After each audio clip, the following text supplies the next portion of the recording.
Hi everyone, welcome to all of you. आप सभी का मेरे यूट्यूब चैनल शिवा ज्ञान पाठशाला में स्वागत है।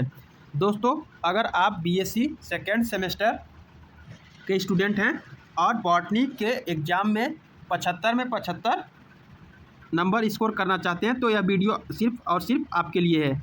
आज हम कवर करने जा रहे हैं दोस्तों यूनिट 5, जिसका नाम है एंजियोस्पर्म मॉर्फोलॉजी। ठीक है, के टॉप 50 बीआईएमपी एमसीक्यू को डिस्कस करेंगे। दोस्तों, ये वो सवाल हैं जो पिछले कई सालों से लगातार एग्जाम में रिपीट हो रहे हैं और इस बार भी इनके आने के चांसेस 100% हैं। चाहे वो रूट हो, स्टेम हो, लीफ हो, इन्फ्लोरेंसेस हो या फिर फ्लावर और फ्रूट की मार्फोलॉजी, इस वीडियो को देखने के बाद इस यूनिट से आपका एक भी नंबर नहीं कटेगा। तो अपनी पेन और नोटबुक निकाल लीजिए, खुद को टेस्ट कीजिए और कमेंट में बताइएगा कि इन क्वेश्चन में 50 में से आपके कितने सवाल सही हुए। ठीक है दोस्तों, तो हम आज की इस वीडियो में टोटल 50 एमसीक्यू को डिस्कस करेंगे। दोस्तों, इससे पहले हम यूनिट 4 तक का एमसीक्यू करा चुके हैं, और यदि अभी तक आपने वो वीडियो को नहीं देखा है तो कृपया करके उस वीडियो को सबसे पहले देखिएगा।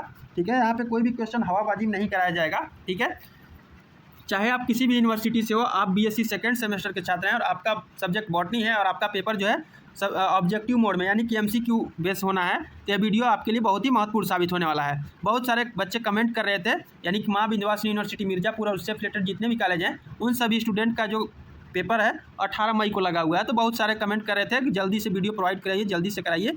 तो टेंशन लेने की बिल्कुल भी ज़रूरत नहीं है, आपको पूरा वीडियो करा दिया जाएगा और आप यदि पूरा कवर कर लेते हैं, जितना कराया गया है उतना आपके लिए इनफ रहेगा। आपके एग्जाम में 75 आने की पूरी संभावना है। ठीक है, तो चलिए बिना देर किए वीडियो को स्टार्ट करते हैं। अभी तक आपने शिवा ज्ञान पाठशाला चैनल को सब्सक्राइब नहीं किया तो कृपया करके सब्सक्राइब कर लीजिएगा और बेल आइकन को प्रेस कर लीजिएगा, ताकि किसी प्रकार का कोई भी इंफॉर्मेटिव वीडियो अपलोड हो तो उसका नोटिफिकेशन आप तक पहुंच सके। तो चलिए क्वेश्चन को देखते हैं। ठीक है, क्वेश्चन नंबर फर्स्ट कह रहा है दोस्तों, after fertilization the seed coat develops from, यानी कि निषेचन के बाद बीजावरण किससे बनता है?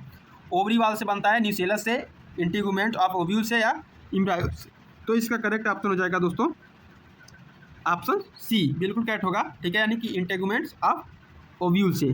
ठीक है, यानी कि फर्टिलाइजेशन के बाद ओव्यूल के इंटीगुमेंट्स विकसित होकर बीज का सुरक्षात्मक कवच यानी कि सीड कोट बनाते हैं। बाहरी आवरण से टेस्टा और भीतरी आवरण से टेगमन बनता है। ठीक है, नेक्स्ट क्वेश्चन देखेंगे। क्वेश्चन नंबर 2 कह रहा है कि the edible fleshy part of mango is called, आम का खाने योग्य भाग कहलाता है इपीकार्प, इंडोकार्प, मीजोकार्प या पेरिकार्प। तो ये क्या कहलाता है? ये मीजोकार्प कहलाता है। ठीक है, यानी कि मैंगो एक ड्रूप फल है या ड्रूप फ्रूट है, इसकी बाहरी छिलका इपीकार्प है, अंदर की गुठली जो जिसे गुठली बोला जाता है इंडोकार्प है, और बीज का गुद्देदार हिस्सा जिससे हम खाते हैं वो मीजोकार्प कहलाता है। आप सबको पता होगा दोस्तों, आपने जितना पढ़ा होगा वो तो पढ़ा ही होगा, लेकिन यहाँ पे जितना क्वेश्चन कराया जा रहा है आपके लिए रामबाण साबित होगा। तो कोई भी क्वेश्चन को आप एकदम छोड़ने की गलती मत करिएगा, सभी क्वेश्चन को एकदम रट लीजिएगा। जितना क्वेश्चन कराया जाता है आपके लिए बिल्कुल एकदम 100 में 100% आपके एग्जाम में आने के चांसेस रखते हैं, तो आप लोग कोई भी क्वेश्चन को स्किप मत करिएगा। वाटर ऑफ कोकोनट इज, या नारियल का पानी क्या है? Endocarp, mesocarp, degenerated liquid endocarp या एम्ब्रायो। तो इसका करेक्ट ऑप्शन हो जाएगा option C, degenerated liquid endocarp. ठीक है, नारियल का पानी वास्तव में फ्री न्यूक्लियर इंडोस्पर्म होता है, जिसमें हजारों न्यूसेलस तैरते रहते हैं। बाद में यही जमा होकर सफ़ेद गिरी, जिसे कर्नेल बोलते हैं, बनाता है। ठीक है, इसलिए इसका सी बिल्कुल करेक्ट ऑप्शन जाएगा। ऑप्शन नंबर क्वेश्चन नंबर 4 कह रहा है कि the stem of bamboo plant is, बांस का तना कहलाता है राइजोम, कल्म, रनर, ट्यूबर।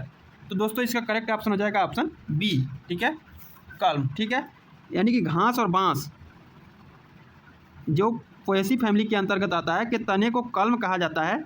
इन तनों में या इन स्टेम में स्पष्ट नोट्स और इंटरनोट्स पाए जाते हैं। ठीक है, नेक्स्ट क्वेश्चन, क्वेश्चन नंबर 5 कह रहा है कि जब परागनली when pollen tube enters ovule through micropyle it is called, जब परागनली बीजाणु में माइक्रोपाइल से प्रवेश करती है तो उसे कहते हैं चैलेजोगैमी, मीजोगैमी, पोरोगैमी या सिनगैमी। तो इसे कहते हैं दोस्तों, इसे कहते हैं प्रोगैमी। क्या बोलते हैं? प्रोगैमी।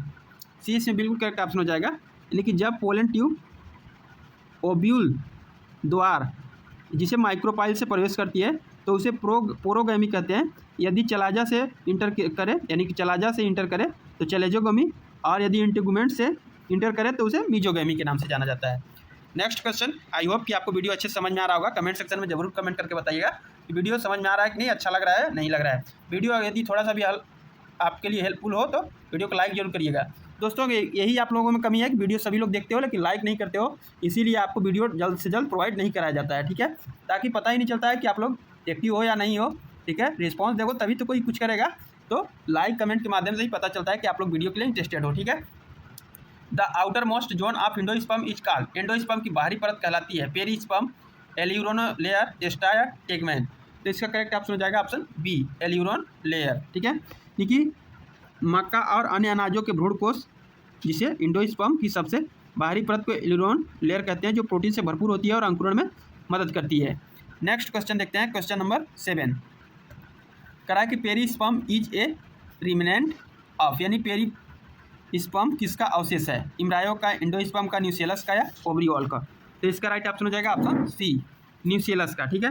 यानी कि कुछ सीड जो होते हैं जैसे काली मिर्च, चुकंदर में न्यूसेलस पूरी तरह समाप्त नहीं होता और बीज में एक पतली परत के रूप में बचा रहता है, जिसे पेरिस्पर्म के नाम से जाना जाता है।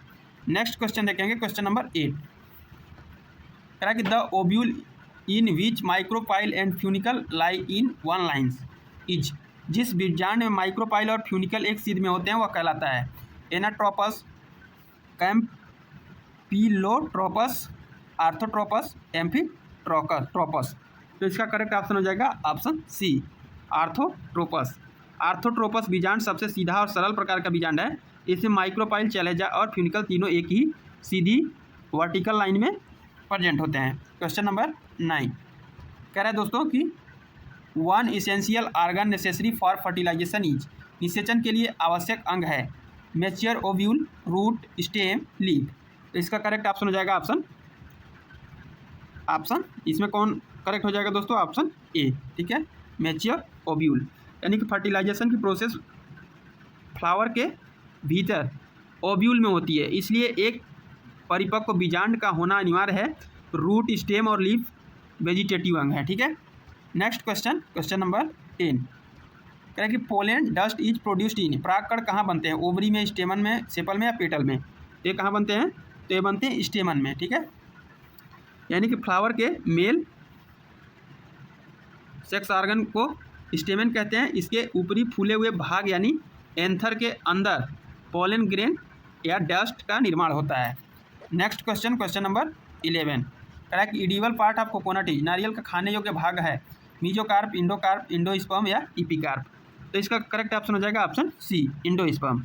नारियल में खाया जाने वाला जो सफ़ेद भाग जिसे कर्नेल बोला जाता है और पिए जाने वाले पानी दोनों ही इंडोस्पर्म के रूप हैं, जो विकासशील भ्रूण को पोषण देते हैं।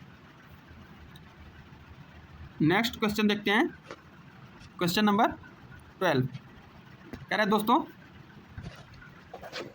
Fusion of male gamete with secondary nucellus form, नर युग्मक और द्वितीयक केंद्रक के संलयन से बनता है इम्ब्रायो, इंडोस्पर्म, ओव्यूल या फ्रूट।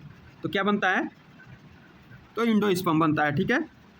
एंजियोस्पर्म प्लांट में जब एक मेल गैमीट यानी कि यन, ठीक है, द्वितीयक केंद्रक यानी कि 2n से मिलता है तो इसे ट्रिपल फ्यूजन कहते हैं, जिसे 3n यानी कि 3n इंडोस्पर्म बनता है, ठीक है। नेक्स्ट क्वेश्चन देखते हैं, क्वेश्चन नंबर 13 कह रहा है कि growth of pollen tube towards micropyle is an example of, यानी कि परागनली का माइक्रोपाइल की ओर बढ़ना उदाहरण है फोटोट्रोपिज्म का, हाइड्रोट्रोपिज्म का, कीमोट्रोपिज्म का, जियोट्रोपिज्म का।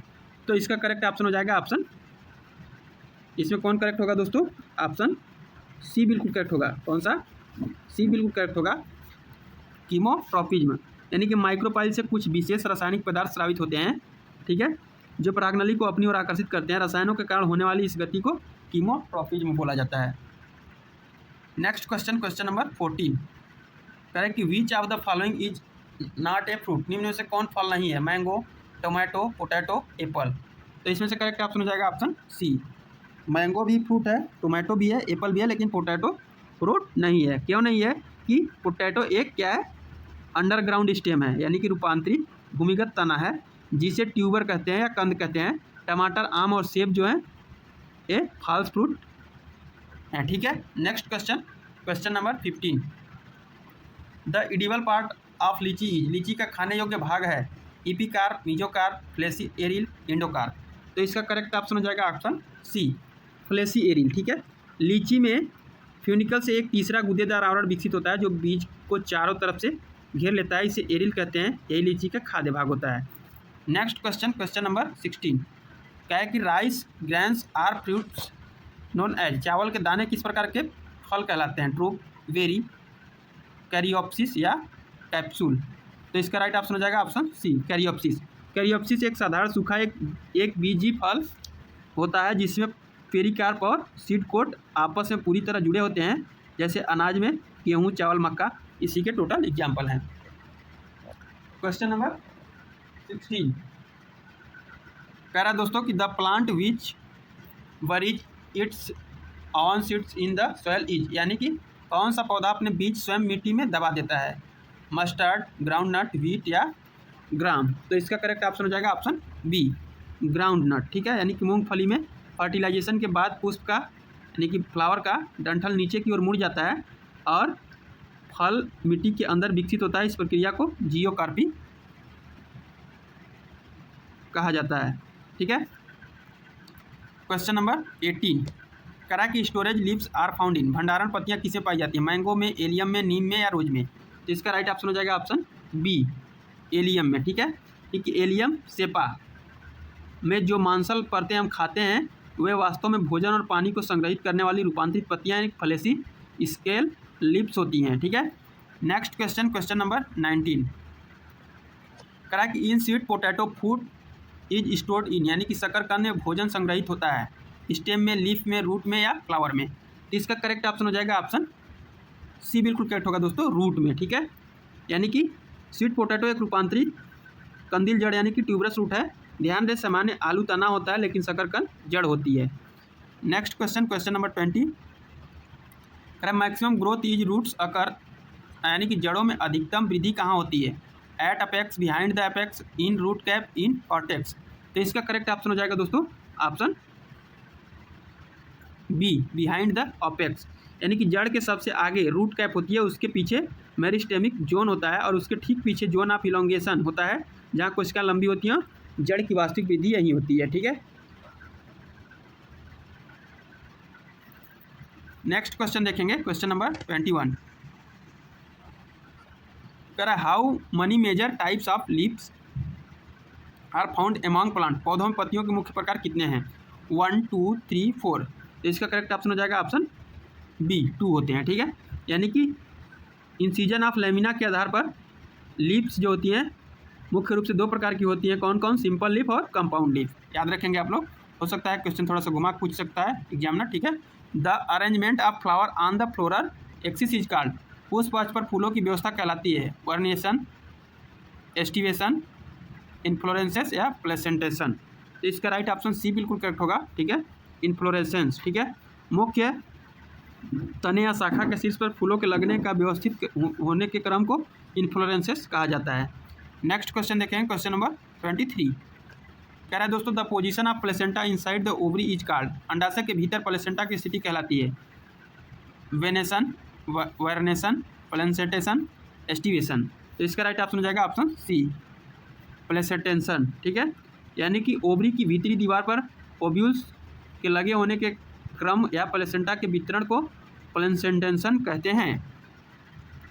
Question number 24 the male flower is represented by स्टेमन only, यानी कि केवल पुंकेसर द्वारा प्रदर्शित नर पुष्प किसमें पाया जाता है? मैंगो में, हिबिस्कस में, यूफोरबिया में या मस्टर्ड में। इसका राइट ऑप्शन हो जाएगा ऑप्शन सी, यूफोरबिया में। ठीक है, यूफोरबिया में एक विशेष प्रकार का पुष्पक्रम यानी कि इन्फ्लोरेंसेस पाया जाता है जिसे साइथियम कहते हैं। इसमें बाह्य दल और दलपुंज नहीं होते हैं, एक सेपल पेटल नहीं होते हैं। नर यानी कि मेल फ्लावर केवल एक अकेले पुंकेसर द्वारा दर्शाया जाता है। क्वेश्चन नंबर 25 कह रहा है कि an example of fleshy fruits is, यानी कि रसीले फल का उदाहरण है व्हीट, राइस, लीची, पी।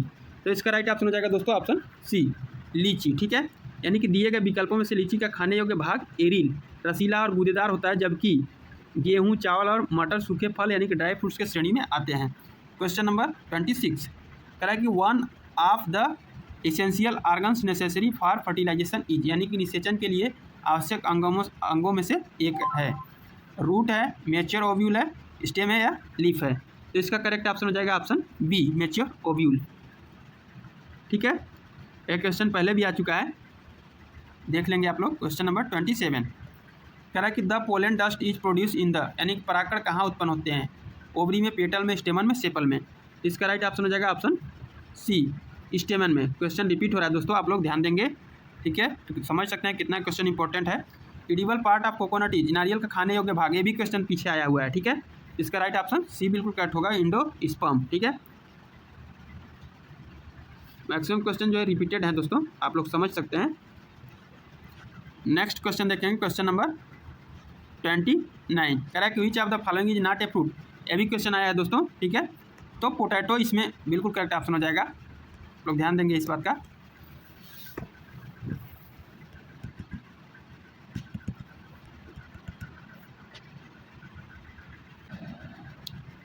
नेक्स्ट क्वेश्चन देखते हैं, क्वेश्चन नंबर 30 कह रहा है कि एडिबल पार्ट ऑफ लीची, लीची का खाने योग्य भाग है, ये भी क्वेश्चन पीछे आया हुआ है दोस्तों, ठीक है।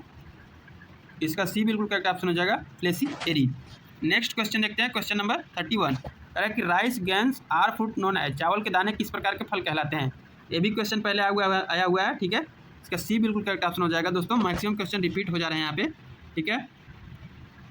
कह रहा है कि the plant which worries is on seed in the soil is, कौन सा पौधा अपने बीज स्वयं मिट्टी में दबा देता है? वीट, ग्राम, आर्कियस, हाइपोगिया या मस्टार्ड। तो इसका राइट ऑप्शन हो जाएगा ऑप्शन सी, ठीक है, यानी कि मूंगफली।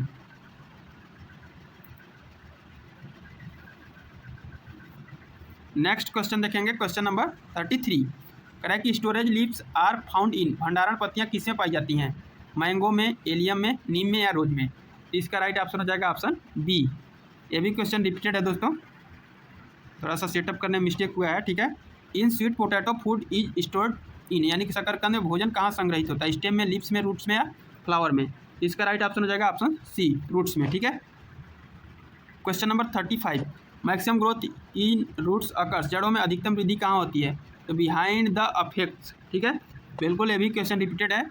Question number 36 how many types of leaves are found, तो ये भी क्वेश्चन रिपीटेड है, तो इसमें बी बिल्कुल करेक्ट ऑप्शन हो जाएगा 2, ठीक है। क्वेश्चन नंबर 37 कह रहा है कि the tap root developed from, यानी कि मूल जड़ किससे विकसित होता है? प्लूम्यूल से, कोटिलीडॉन से, रेडिकल से या एंडोस्पर्म से। इसका राइट ऑप्शन हो जाएगा ऑप्शन सी, रेडिकल से, ठीक है। यानी कि बीज के अंकुरण के समय भ्रूण के मूलांकुर यानी कि रेडिकल से जो जड़ निकलती है वो सीधे बढ़कर मुख्य जड़ यानी टैप रूट बनाती है, प्लूम्यूल से स्टेम बनता है। Next question, question number 38 in higher plant underground stem is called, उच्च पौधों में भूमिगत तना कहलाता है? Root, rhizome, tuber, bulb. तो इसका करेक्ट ऑप्शन हो जाएगा ऑप्शन बी बिल्कुल करेक्ट होगा दोस्तों, राइजोम, ठीक है। नेक्स्ट क्वेश्चन देखते हैं, राइजोम होगा। क्वेश्चन नंबर 39 कह रहा है कि पोटैटो इज ए, आलू क्या है? रूट है, स्टेम है, लीफ है या फ्रूट है? तो आलू एक प्रकार का क्या है? स्टेम है। आलू मिट्टी के अंदर पाया जाता है दोस्तों, लेकिन यह जड़ नहीं है। इस पर नोट्स पाई जाती हैं, इसलिए एक रूपांतरित भूमिगत तना यानी अंडरग्राउंड स्टेम यानी कि ट्यूबर है, ठीक है। नेक्स्ट क्वेश्चन, क्वेश्चन नंबर 40 कह रहा है कि aryl is the edible part of, यानी कि एरिल किसका खाने योग्य भाग है? मैंगो का, कोकोनट का, लीची का, एप्पल का। तो इसका करेक्ट ऑप्शन हो जाएगा ऑप्शन सी, लीची का, ठीक है। एरिल लीची का गूदेदार भाग है। आम में मीजोकार्प, नारियल में एंडोस्पर्म और सेब में थैलेमस खाया जाता है। सभी याद रख लेंगे एक ही बार में, ठीक है। Question number 41 the ovule is attach to placenta by, बीजांड प्लेसेंटा से किसके द्वारा जुड़ा होता है? माइक्रोपाइल से, चैलेजा से, फ्यूनिकल से या न्यूसेलस से। तो इसका राइट ऑप्शन सी करेक्ट हो जाएगा। ओव्यूल अंडाशय की दीवार या प्लेसेंटा से एक छोटे डंठल जैसी संरचना द्वारा जुड़ा होता है, इसे फ्यूनिकल के नाम से जाना जाता है। Question number 42 correct root cap is present at, यानी कि मूल टोपी कहाँ पाई जाती है? रूट अपेक्स में, स्टेम अपेक्स में, लीफ टिप में या फ्लावर बेस में। तो इसका करेक्ट ऑप्शन हो जाएगा ऑप्शन ए बिल्कुल करेक्ट होगा दोस्तों, रूट अपेक्स में, ठीक है। जड़ का शीर्ष भाग बहुत कोमल होता है। मिट्टी में आगे बढ़ते समय इसे चोट से बचाने के लिए इसके ऊपर एक टोपी जैसी संरचना पाई जाती है, जिसे रूट कैप बोला जाता है। क्वेश्चन नंबर 43 कह रहा है कि एडवांटेजियस रूट्स एराइज फ्रॉम, अपस्थानिक जड़ें किस में उत्पन्न होती है? रेडिकल में, स्टेम ऑफ लीफ में, ओव्यूल में या फ्रूट में। इसका राइट ऑप्शन ऑप्शन बी बिल्कुल करेक्ट हो जाएगा, स्टेम ऑफ लीफ। जब जड़ें रेडिकल के बजाय पौधों के किसी अन्य भाग जैसे नोट्स या पत्तियों से निकलती है तो उससे एडवांटेजियस रूट भी कहते हैं, जैसे बरगद की जटाएं या मक्का की जड़ें। क्वेश्चन नंबर 44 कह रहा है कि the swollen underground stem of ginger is, यानी कि अदरक का फूला हुआ भूमिगत तना कहलाता है बल्ब, राइजोम, कार्म या रनर। तो यह कहलाता है राइजोम, ठीक है।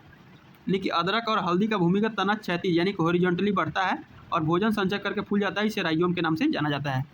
क्वेश्चन नंबर 45 कह रहा है कि विनेशन इन मोनोकाट लीफ इज जनरली, एक बीजपत्री में सिरा विन्यास सामान्यतः होता है रेटिकुलेट, पैरेलल, डाइकोटोमनस या नॉन। तो इसमें से करेक्ट ऑप्शन आपका हो जाएगा ऑप्शन इसमें से बी बिल्कुल करेक्ट हो जाएगा, बी पैरेलल, ठीक है। यानी कि मोनोकोट प्लांट जैसे घास, गेहूँ, मक्का और केले की पत्तियां में सिराएं एक दूसरे के समानांतर दौड़ती है जिसे पैरेलल विनेशन कहते हैं, और डाइकोट में रेटिकुलेट होता है। तो दोनों आप लोग याद रखेंगे, हो सकता है एग्जाम में उसे पूछ ले, ठीक है। क्वेश्चन नंबर 46 द स्टाल का ओव्यूल इज कॉल्ड, बीजांड का डंठल कहलाता है हाइलम, फ्यूनिकल, चलेजा या माइक्रोपाइल। तो यह क्या कहलाता है? यह कहलाता है फ्यूनिकल, ठीक है। इस प्रकार का क्वेश्चन पूछा गया पीछे, आप लोगों को पता होना चाहिए। नेक्स्ट क्वेश्चन, क्वेश्चन नंबर 47 कह रहा है कि a flower having both androecium and gynoecium is called, जिस पुष्प में पुंकेसर और अंडक दोनों हो वह कहलाता है यूनिसेक्सुअल, बाइसेक्सुअल, न्यूटर या स्टेराइल। इसका राइट ऑप्शन हो जाएगा ऑप्शन बी बाइसेक्सुअल।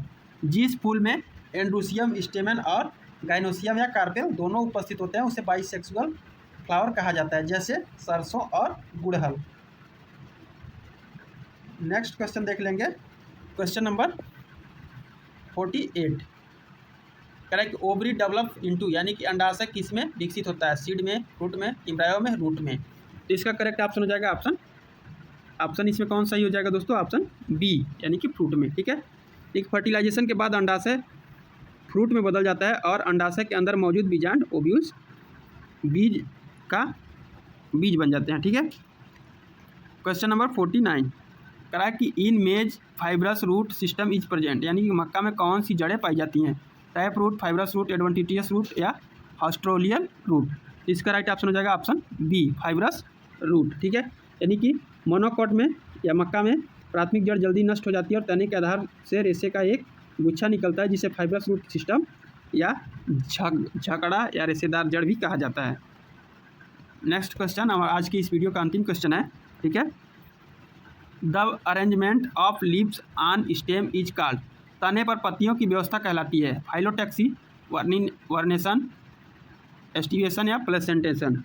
इसका राइट ऑप्शन हो जाएगा ऑप्शन ए फाइलोटैक्सी। तने या उसकी शाखाओं पर पत्तियों के लगने या व्यवस्थित होने के पैटर्न को फाइलोटैक्सी कहा जाता है। यह मुख्य रूप से 3 प्रकार का होता है, अल्टरनेट, अपोजिट और होल्ड, ठीक है दोस्तों। उम्मीद करते हैं कि आपको ये वीडियो पसंद आई होगी, ठीक है। तो ये थे हमारे यूनिट 5 एंजियोस्पर्म मॉर्फोलॉजी के टॉप 50 एमसीक्यू। अब ईमानदारी से नीचे कमेंट बॉक्स में अपना स्कोर टाइप कीजिएगा कि आपके 50 में से कितने जवाब बिल्कुल सही हैं। अगर आपको यह सेशन हेल्पफुल लगा हो तो आप चाहते हैं कि मैं बाकी यूनिट 6, 7, 8 के भी इसी तरह से मोस्ट इंपॉर्टेंट एमसीक्यू लेकर आऊँ, तो इस वीडियो को लाइक जरूर करें और अपने दोस्तों के साथ, अपने सभी बीएससी दोस्तों के साथ और कॉलेज ग्रुप्स में इसे शेयर करना बिल्कुल ना भूलें। यदि आप चैनल पर नए हैं तो सब्सक्राइब बटन को दबा लीजिए ताकि अगली क्लास आपसे मिस ना हो, ठीक है दोस्तों। और आप लोग टेलीग्राम चैनल से जरूर जुड़ जाइएगा। टेलीग्राम चैनल पे कोई भी फास्ट अपडेट वहाँ पे दिया जाता है, तो टेलीग्राम चैनल का लिंक वीडियो की डिस्क्रिप्शन में दिया हुआ है, वहाँ से आप जाकर जरूर जुड़ जाइएगा, ठीक है। और 50 लाइक तुरंत कंप्लीट करिए, तुरंत आपको नेक्स्ट पार्ट दिया जाएगा, क्योंकि लाइक नहीं करते हैं इसलिए आपको वीडियो टाइम से प्रोवाइड नहीं कराया जाता है, ठीक है। मिलते हैं अगली क्लास में, तब तक के लिए पढ़ते रहिए, मुस्कुराते रहिए। All the best for your exam. Thank you so much.